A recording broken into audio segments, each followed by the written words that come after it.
academia what if here, and now I'm going to go ahead and do this. What if Deku had the embodiment of despair? What was the embodiment of despair? Let's go ahead and start off into it, and I hope you all stay tuned and enjoy. Midoriya has just been born, but unlike other kids, Inko noticed something different. He didn't cry. His eyes were completely pitch black on the inside of the pupils. It looked like he's seen some stuff that no ordinary baby would have ever seen. It looked like he was something different.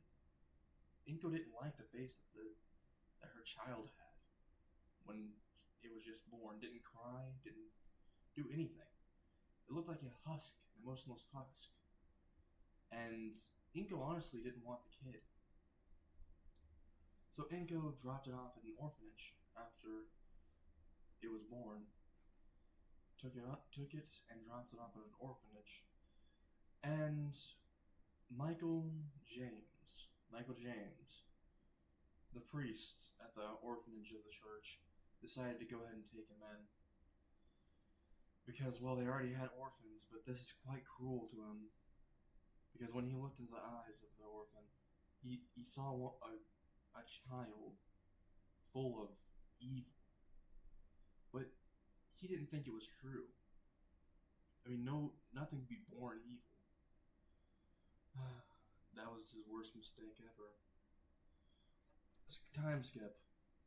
5 years later, young Izuku wanted to be a hero, and he wanted to become the best hero. His eyes were full of life, and the priest was very, very happy. This young child wasn't evil like he thought previously, but something of this day is going to change that drastically impression on him.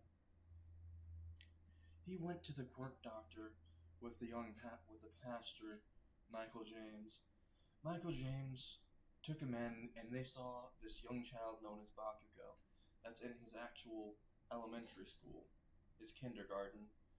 And they were always close friends, Bakugo and Izuku. And this always made the pastor smile. They'd always hang out, play tag, play hide and seek, and sometimes Bakugo would cry if he didn't find Midoriya. Though there's always this one weird thing about Midoriya, but he didn't really know that much about it. So, the pastor was called in by the quirk doctor, so was Izuku. They walked up to the quirk doctor, and Midoriya noticed that Bakugo had little explosions coming out of his hands, and he smiled sinisterly. Very sinister smile that no one but Bakugo could see.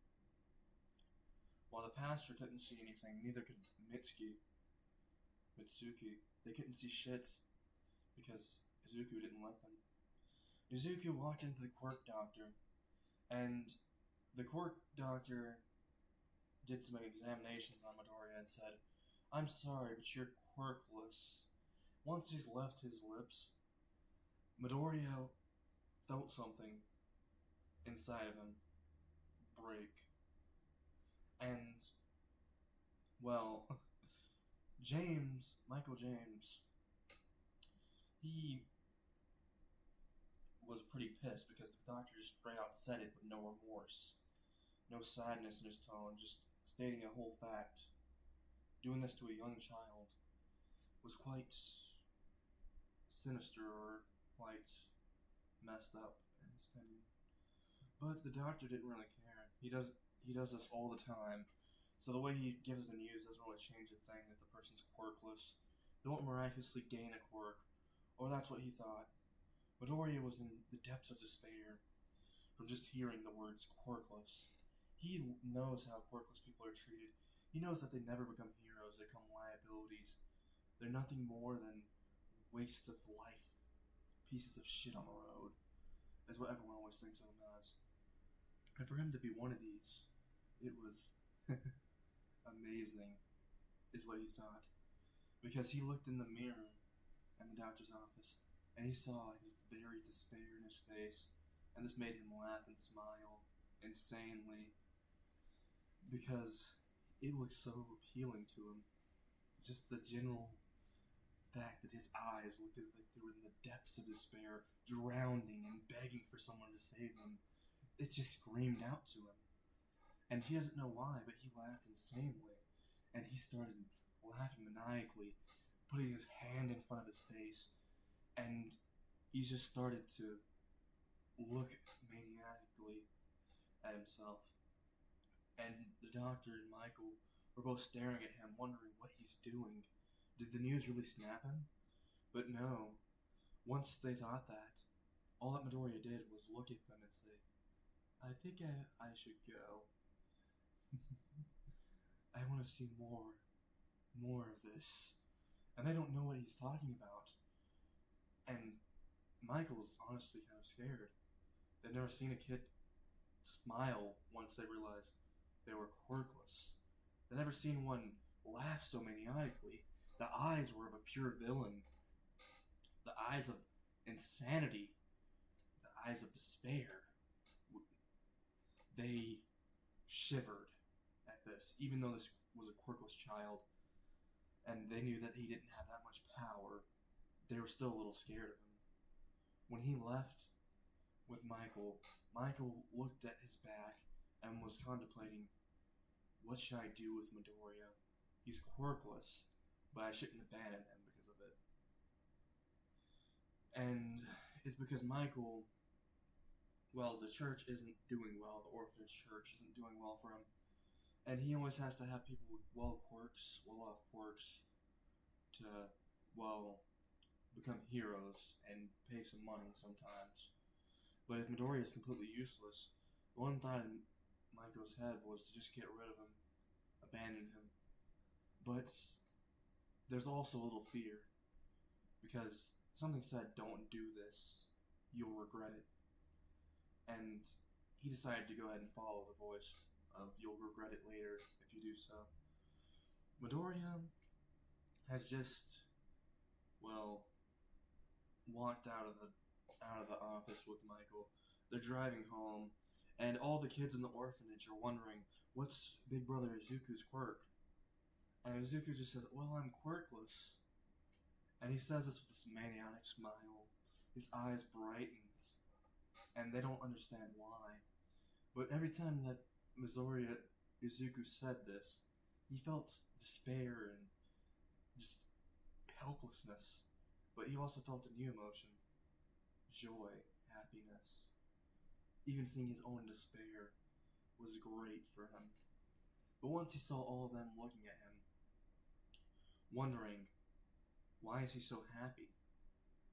And Midoriya just let it blurt out. He was like, because I unlocked something new. I didn't unlock a quirk, but I unlocked something much better than a quirk.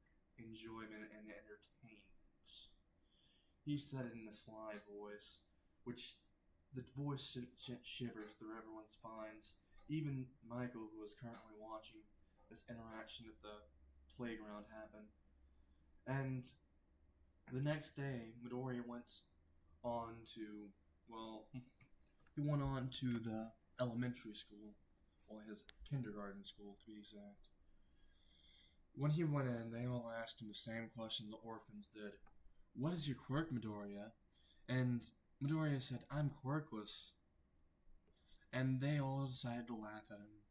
They all looked at him with pure pity or pure superiority.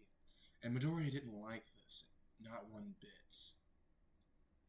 So he immediately grabbed his little book bag. He packed all of his heavy books in them. And they were wondering if he was just going to leave because he was so scared. But no.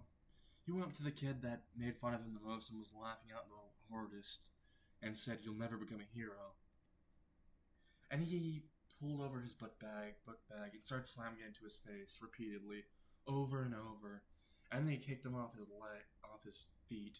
He fell to the ground. He started wailing on him, beating him down with his book bag full of books. And Bakugo decided to stop him, because Bakugo was laughing at him and everything, but he didn't be a dick like in the normal canon. He actually felt for his friend. But when he's seeing his friend do this just made Bakugo wonder, what happened to him. Because he wasn't like this before. But no, Midoriya was constantly beating the shit out of him.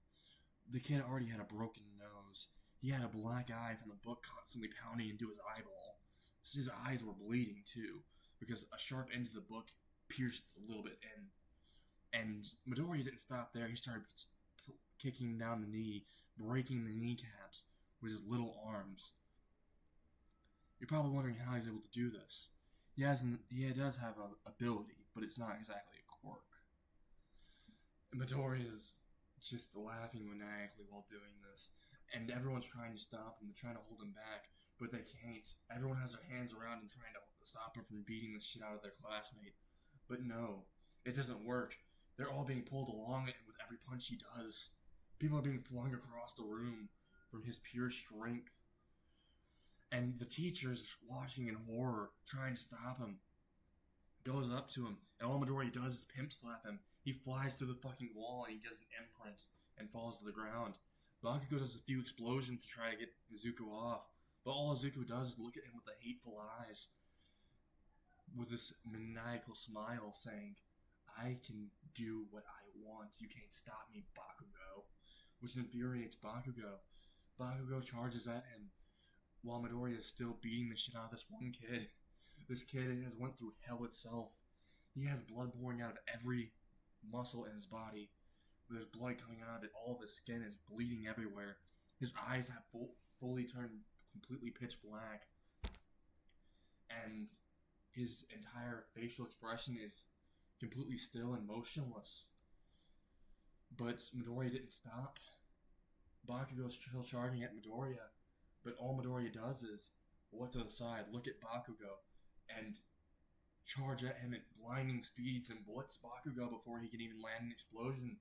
He punches him in the gut so hard that Bakugo just spits up blood. And they're only 5, by the way. This is all happening while he's 5. This is quite messed up, is what all the teachers are wondering. Because all the teachers are gathering around in the classroom now. But they don't want to be the next victims. They saw what happened to their homeroom teacher. He's still bleeding from the mouth. And he's foaming. They had to get Midoriya off by literally having an actual pro hero come in. Because all the teachers that tried to stop him got punched into walls. They had to get a pro hero to come in. And the pro hero's name was Endeavor. Because Shoto Todoroki was also in the classroom. But Shoto Todoroki was very, very, very scared in the corner. Because, well, none of the abuse happened in this. So this is the first act of violence he's seen. And it has terrified him. He might be a little scarred from this. And Endeavor can already tell this when he walks in the classroom. When he pulls Midoriya off, he gets punched to the face. But he goes flying just a little back. But all he has is a little nosebleed. And then he just grabs him and just neck chops Midoriya. Midoriya falls unconscious. And they take him to the nurse's office. They call Michael. Michael walks in. And he wonders what's happening to Izuku. What happened? Did he get into a fight or something? Did the kids bully him because he was quirkless? He asked these questions. And the homeroom teacher said, No. He beat the shit out of everyone in the classroom. Because they made fun of him. Verbally. They didn't physically do anything. Is what he said. And Michael said, Did you do anything about them when they were verbally bullying him? And he said, No. Because he's quirkless. Why should we? And he said, Then how did he beat everyone up if he's quirkless? The doctor probably didn't know about the quirk or probably misread. Is what Endeavor said. And Michael said, Can I go ahead and see Midoriya? And he said, Midoriya is currently unconscious. And Michael said, Alright, I'll go ahead and take him home, I guess. He takes him home. Midoriya is in a dream in the mindscape, seeing completely pitch black area. Everything's completely pitch black. He sees people in front of him with the faces of pure despair, as if everything in life has gone wrong. He sees Bakugo with blank eyes, just muttering, I don't want to live. I don't want to live. And he sees Shoto Todoroki saying, please no, please no. And just on the ground crying in tears. And Midoriya would usually wonder what's happening and try to console them, but no. He notices when a mirror appears in front of him that he's smiling, and the smile goes ear to ear, and it stretches impossibly wide, and his eyes have pure joy in them. He's enjoying this. And he wakes up in the middle of the night, and he's wondering, how did I get to my bedroom?